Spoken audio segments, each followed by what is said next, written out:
There is a place within you untouched by anything, a silence so deep that even thought cannot reach it.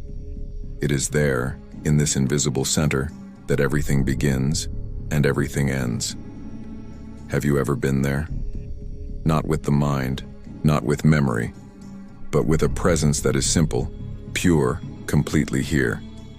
This is not something you achieve. It is something you stop hiding from. Ancient traditions, from the Vedantines to the Sufis, from the Kabbalists to the alchemists, call this place the heart's core, the dwelling of the self, the 0 point of consciousness. It is not metaphorical. It is real. And it is accessible. But to arrive there, you must dismantle everything you believe to be true. Because as long as you identify with your thoughts, emotions, stories, traumas, achievements, you remain trapped in the cycle of movement, seeking, fleeing, wanting, rejecting. And in that motion, the eternal slips away. The best-kept secret of humanity is not found in forbidden books, hidden temples, or astral codes. It lives within you, in the form of a simple question. Who is feeling this? Who is hearing these words right now? Not the name, not the age, not the job. Who is the witness? That question, repeated with sincerity, can dismantle an entire life of illusion. Buddhists say enlightenment is not a rare state, but the mind's natural condition when it stops clinging. Hermetic sages affirm, the kingdom is not distant, it is hidden within you. And the Gnostics taught that the Son of Man is not a historical figure, but the divine spark asleep within every being. Jesus did not say, believe in me. He said, know yourself. And when you know yourself, then you know the Father. This knowledge does not come through study, but through dissolution, through letting go of the mask, through facing the void without fear, through understanding that you don't need to evolve. You only need to stop resisting what already is. Quantum physics today confirms something extraordinary. Subatomic particles change their behavior simply by being observed. This means consciousness precedes matter, that the observer is not neutral. He participates in creation. So if your attention changes reality at the subatomic level, what happens when you turn that attention inward? When you stop projecting guilt, fear, lack onto the world and begin to look at the source of projection, Carl Jung discovered that everything you reject in yourself becomes your destiny. If you deny your shadow, it will appear in the people you hate, in failing relationships, in illnesses that arise. But if you integrate it, the entire world shifts. Not because you forced it, but because you stopped distorting reality with judgment. The human heart, according to research from the HeartMath Institute, generates an electromagnetic field that expands with elevated emotions. When you feel unconditional love, gratitude, forgiveness, this field enters coherence and begins to synchronize with Earth's magnetic field. This is not poetry, it is science. And it suggests the heart is a cosmic transmitter-receiver. That when you are at peace, you tune into the intelligence of the universe. The first revelation is this: you do not have a soul. You are soul. Just as a wave does not possess water, it is water. You are not a body with a soul inside. You are an expression of consciousness assuming temporary form. Hindus call this Lila, the divine play. God playing at being human. And in this game, he forgets he is divine. Until someone looks deeply and says, wait, this isn't all there is. And then awakening begins. But the ego will do everything to keep you distracted. It loves drama, goals, problems, because the more occupied you are, the less present you become. And in presence, it dies. So the first step is simple. Stop. Sit down, close your eyes, and ask, who is perceiving the silence? Don't seek a mental answer. Wait. Sometimes it takes seconds, sometimes days. But at some point a sensation arises, an awareness beyond thought. Something still, clear, peaceful. This is the self, the I am. Not as an egoic statement, but as recognition of pure existence. Jesus used this phrase as a key. Before Abraham was, I am. He wasn't speaking of the past. He was affirming a timeless state, a being existing beyond time, beyond form, and you are this too. But to remember, you must face 3 obstacles. The first is identification. You confuse yourself with your roles: child, parent, spouse, employee, victim, survivor. All are partial truths. None is the whole. The second is projection. You believe happiness lies in the other, in the future, in achievement. But the universe reflects exactly what you are inside. If you feel scarcity, the world shows scarcity. If you feel fullness, the world opens. The third is resistance. You fight against what is: pain, loss, sadness, boredom. But everything you resist persists. Everything you accept transforms. There is an ancient exercise. Upon waking, look into the mirror and say, "I am not my thoughts. I am not my feelings. I am not what I have. I am the presence that observes all of this. I am." Repeat with pause, with feeling, for 7 days. Observe what changes. Don't expect miracles. Expect subtleties, a different gaze, a sudden decision, a chance encounter that makes sense. These are signs the inner code has been activated. The second phase is confronting the shadow. Jung knew, no one reaches the light without passing through darkness. The shadow is not evil. It is everything you repressed because you judged it unacceptable. Anger, desire, power, deep sorrow, the need to be seen. When you deny these parts, they don't vanish.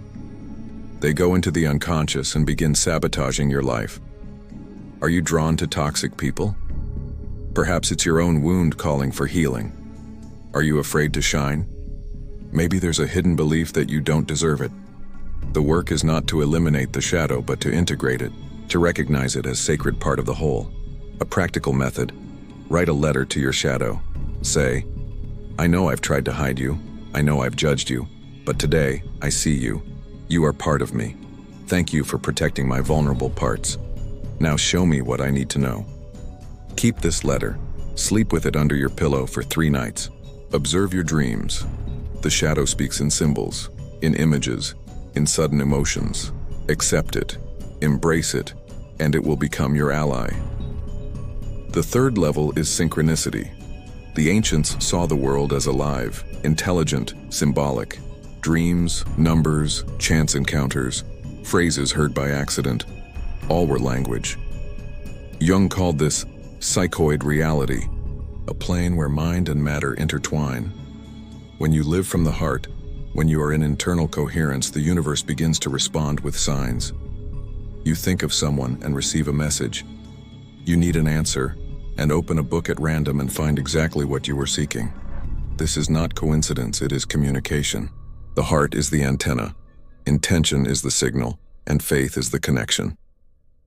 An exercise: define a clear intention, not material, but emotional or spiritual. Example: I want to live in peace with my story. Write it, read it aloud, feel it in your body. Then, release it. Do not force, do not demand. Just observe. In the coming days, pay attention to signs. They will come. It might be a song, an animal, a repeated word. Trust. The universe knows the way. The fourth step is voluntary death. The Orphic Mysteries spoke of this. Die to be reborn. Alchemists said, kill the king of ego, control, separation. This process hurts, because every identity you've built begins to collapse. Relationships, career, beliefs, everything may crumble. But in this collapse there is grace, because only when you have nothing left to lose do you find everything. There is a Sufi tale. A disciple asked the master, "How do I reach the truth?" The master took him to the river, plunged his head underwater and held him for long seconds. When he released him, the disciple gasped, "I need air." And the master said, "When you need the truth like you needed air, then you will have it." That is how it is. You do not seek the truth. You die to everything that is not truth. And in that silence, it appears. We arrive at the climax. Imagine you wake from a long, dense dream filled with characters, conflicts, intense emotions. In the dream, you were a warrior, a lover, a refugee, a king. And now, upon waking, you realize none of it was real. Yet while dreaming, it was absolutely real. Now imagine this life, with your body, your history, your name, is also a dream, a collective dream. And that your true self is the dreamer, not the character, the dreamer. This is what Hindus call Maya, the illusion of reality, and what Buddhists call anatta, the absence of a permanent self. You don't have a soul, you are soul. And soul is not something you possess. It is what you are, a point of consciousness in the infinite ocean of existence. When you understand this, something dissolves. The fear of death vanishes. Because you know you do not die. You only change form. Just as a river does not die entering the ocean, you do not die returning to the source. And in this moment, a peace arises that depends on no conditions, a joy with no reason, a love that asks for nothing in return. This is the state of samadhi, of unity, of total surrender. It is what Jesus experienced in Gethsemane. Not my will, but yours be done. He was not submissive. He was aligned, because when the small self dissolves, the great self emerges. And this self is not personal. It is cosmic, impersonal, pure love in action.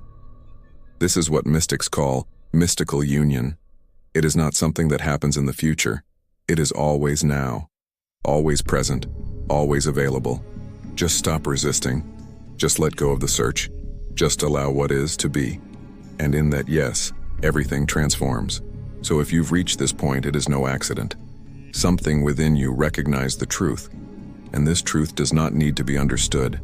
It needs to be lived. That is why I invite you to do one simple yet profound thing.